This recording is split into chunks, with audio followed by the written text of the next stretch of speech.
ओम साई राम, ओम साई राम, ओम साई राम। श्री साई सचरित्र अध्याय 1। वंदना। गेहूं पीसने वाला एक अद्भुत संत। गेहूं पीसने की कथा तथा उसका तात्पर्य। पुरातन पद्धति के अनुसार श्री हेमांड पंत श्री साई सचरित्र का आरंभ वंदना द्वारा करते हैं। प्रथम श्री गणेश को साष्टांग नमस्कार करते हैं, जो कार्य को निर्विघ्न समाप्त कर उसको यशस्वी बनाते हैं और कहते हैं कि श्री साई ही गणपति है। फिर भगवती सरस्वती को, जिन्होंने काव्य रचने की प्रेरणा दी, और कहते हैं कि श्री साई भगवती से भिन्न नहीं है, जो कि स्वयं ही अपना जीवन संगीत बयान कर रहे हैं। फिर ब्रह्मा, विष्णु और महेश, जो क्रमशः उत्पत्ति, स्थिति और संहार करता है, और कहते हैं कि श्री साई ही और वे अभिन्न हैं, वे स्वयं ही गुरु बनकर भवसागर से पार उतार देंगे। फिर अपने कुल देवता श्री नारायण आदिनाथ की वंदना करते हैं, जो कि कोंकण में प्रकट हुए। कोंकण वह भूमि है जिसे श्री परशुराम जी ने समुद्र से निकालकर स्थापित किया था। तत्पश्चात वे अपने गुरु कुल के आदि पुरुषों को नमन करते हैं। फिर श्री भारद्वाज मुनि को, जिनके गोत्र में उनका जन्म हुआ, पश्चात उन ऋषियों को, जैसे याज्ञवल्क्य, भृगु, पाराशर, नारद, वेद व्यास, सनक, सनंत कुमार, शुक, शौनक, विश्वामित्र, वशिष्ठ, वामदेव, जैमिनी, वैशंपायन, योगींद्र इत्यादि तथा आधुनिक संत जैसे निर्वती, ज्ञानदेव, सोपान, मुक्ताबाई, जनार्दन, एकनाथ, नामदेव, तुकाराम, कान्हा, नरहरि आदि को नमन करते हैं। फिर अपने पितामह सदाशिव, पिता रघुनाथ और माता को, जो उनके बचपन में ही गत हो गई थी, फिर अपनी चाची को, जिन्होंने उनका भरण पोषण किया, और अपने प्रिय भ्राता को नमन करते हैं। फिर पाठकों को नमन करते हैं, जिनसे उनकी प्रार्थना है कि वे एकाग्र चित्त होकर कथा मृत का पान करें। अंत में श्री सच्चिदानंद सद्गुरु श्री साईनाथ महाराज को, जो कि श्री दत्तात्रेय के अवतार और उनके आश्रयदाता हैं, और जो ब्रह्म सत्य जगत मिथ्या का बोध कराकर समस्त प्राणियों में एक ही ब्रह्म की व्याप्ति की अनुभूति करा देते हैं।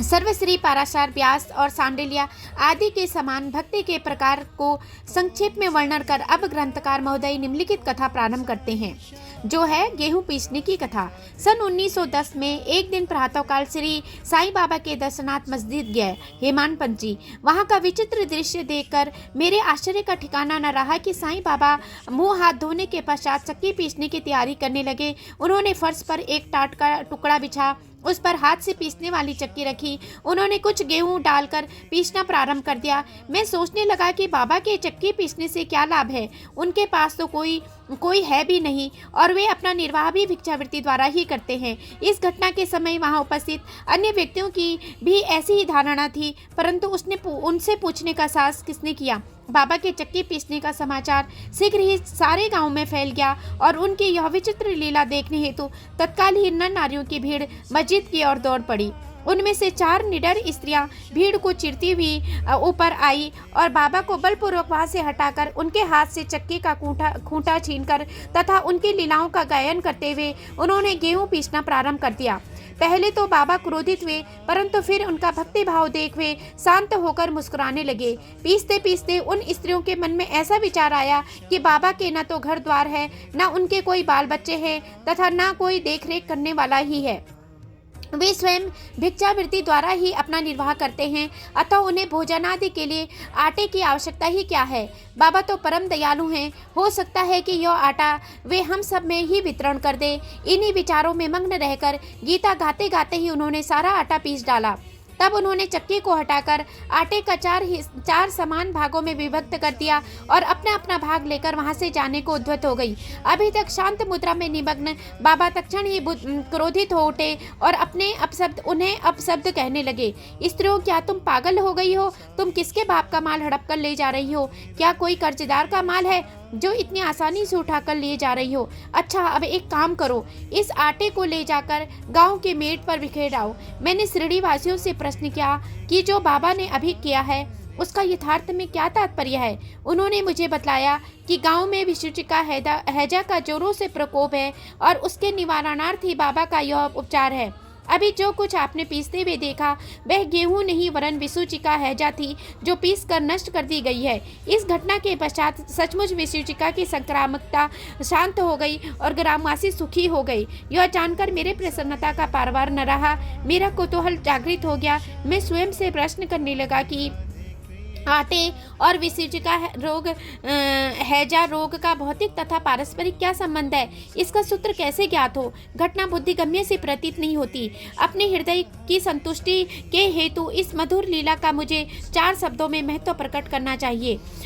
लीला पर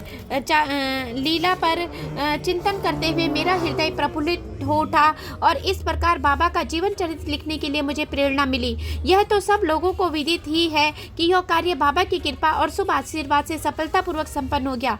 आटा पीसने का तात्पर्य। शिरडी वासियों ने इस आटा पीसने की घटना का जो अर्थ लगाया वह तो प्रायो ठीक ही है, परंतु उसके अतिरिक्त मेरे विचार से कोई अनर्थ भी है। बाबा शिरडी में 60 वर्षों तक रहे और इस दीर्घ काल में उन्होंने आटा पीसने का कार्य प्रायो प्रतिदिन ही किया। पीसने का अभिप्राय गेहूं से नहीं वरन अपने भक्तों के पापों, दुर्भाग्यों, मानसिक तथा शारीरिक पापों से था।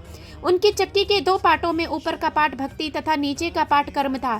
चक्की की मुठिया जिसे पकड़कर वे पीसते थे वे था ज्ञान। बाबा का दृढ़ विश्वास था कि जब तक मनुष्य के हृदय में परिवृत्तियां, आसक्ति, घृणा तथा अहंकार नष्ट नहीं हो जाता, जिनका नष्ट होना अत्यंत दुष्कर है, तब तक ज्ञान तथा आत्मानुभूति की संभव नहीं है। यह घटना कबीरदास की इसके तदनुसार घटना की स्मृति दिलाती है। कबीरदास जी की एक स्त्री को अनाज पीसते देखकर अपने गुरु निपट निरंजन से कहने लगे कि मैं इसलिए रुदन कर रहा हूँ कि जिस प्रकार अनाज चक्की में पीसा जाता है उसी प्रकार मैं भी भवसागर रूपी चक्की में पीसे जाने की यातना का अनुभव कर रहा हूँ। उनके गुरु ने उत्तर दिया कि घबराओ नहीं, चक्की के केंद्र में जो ज्ञान रूपी दंड है उसी को दृढ़ता से पकड़ लो। जिस प्रकार तुम मुझे करते देख रही हो उससे दूर मत जाना, बस केंद्र की ओर अग्रसर होते जाओ और तब यह निश्चित है कि तुम इस भवसागर रूपी चक्की से अवश्य ही बच जाओगे। श्री सद्गुरु साईनाथ अर्पणामस्तु शुभम भवतु। चलती चक्की देख के दिया कबीरा रोई,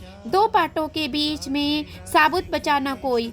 ओम श्री साईनाथाय नमः। ओम श्री साईनाथाय नमः। अध्याय 1 समाप्त। जय साईं राम।